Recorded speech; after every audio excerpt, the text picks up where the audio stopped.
سلام بچه ها. 5 دقیقه مونده تا درس و من ساعت 10:30 امتحان دارم.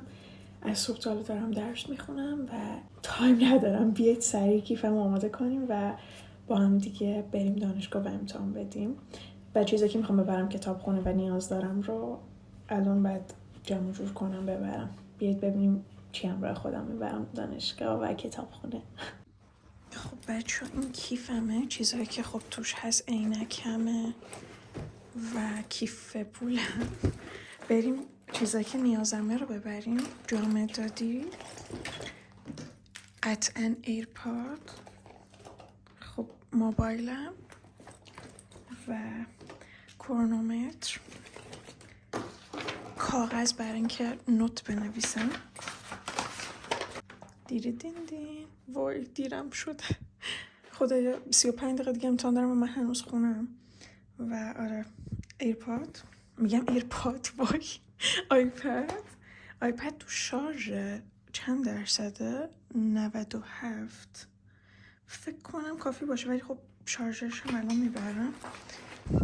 کیف داره منفجر میشه. هم موبایلم هم آیپد.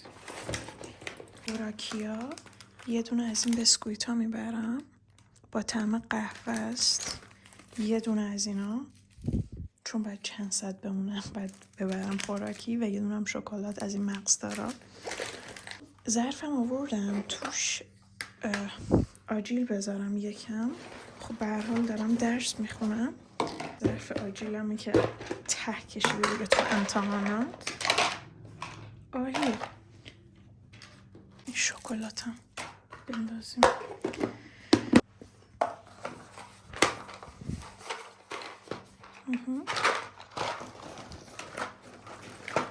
و اونجا آب هست میتونم پرش کنم. فعلا نیم ساعت دیگه امتحان دارم.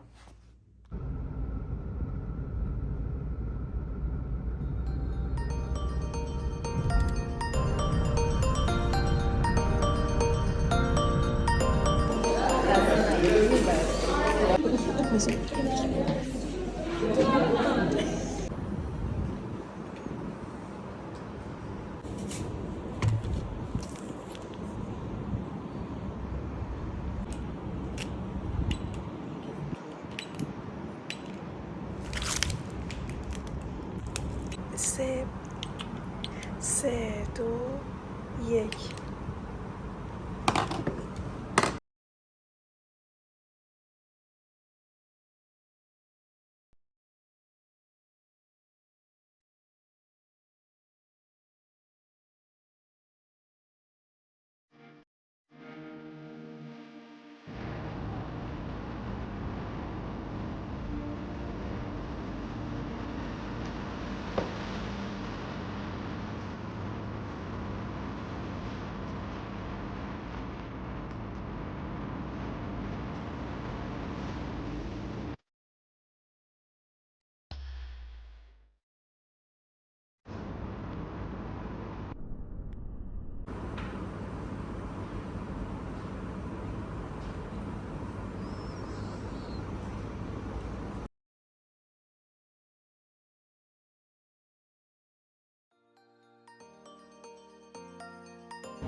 دوپینگ آخر.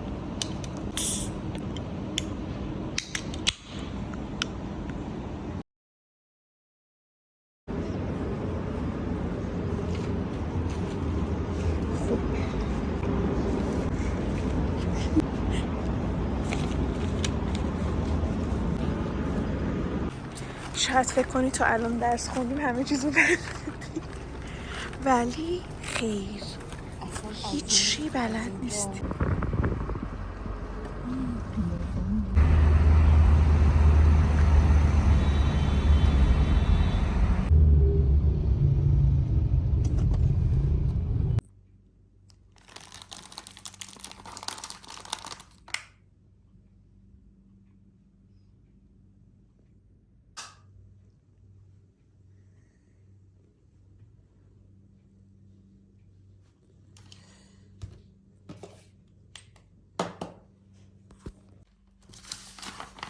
ساعت 8:20 الان مرور تموم شد، مرور 300 صفحه و جلسه 9 تموم کردم و بعد اینا رو مرور کنم. امتحانم ساعت 10:30.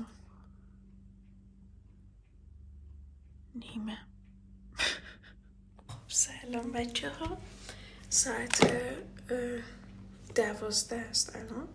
من 10:30 امتحان داشتم، رفتم دادم و دیشب کلا 2 ساعت خوابیدم. امتحان سختی بود و بد دادم.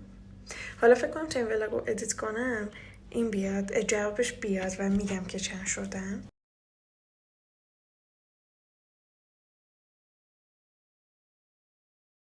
یه امتحان دیگه دارم ساعت 10:30.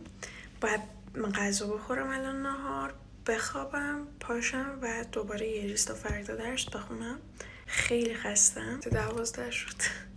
امروز بعد از امتحان رفتم سویچ ماشینمو گذاشتم توی ماشین دیگه و 10 ساعت میزدم و باز نمیشد و میگفتم یعنی چی که ماشینم باز نمیشه و ماشینم خراب شد. و بعد از چند دقیقه نگاه کردم این ماشین من نیست. اینقدر خستم و خستگی به درونم رخ نکرد. فعلا